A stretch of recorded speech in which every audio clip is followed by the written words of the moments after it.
Now, what is the purpose of volatile keyword? So this is one in terms of when you're dealing with a multi-threading environment. Right? So this keyword is a safeguard and ensure that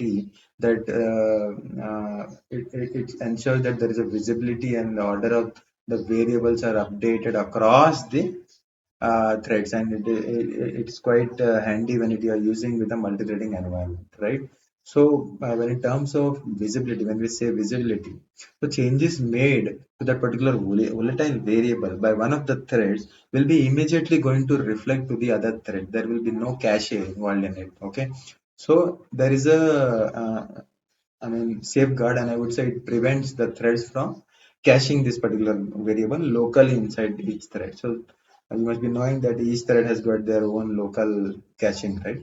So now when it comes to ordering, the volatile keyword, which will prevent the reordering or re of an instruction involving the variable, right? So it ensures that there is a consistent execution of order across, when you're using the concurrency, right? So it's quite important when you're using in the concurrent multi-threading environment, right?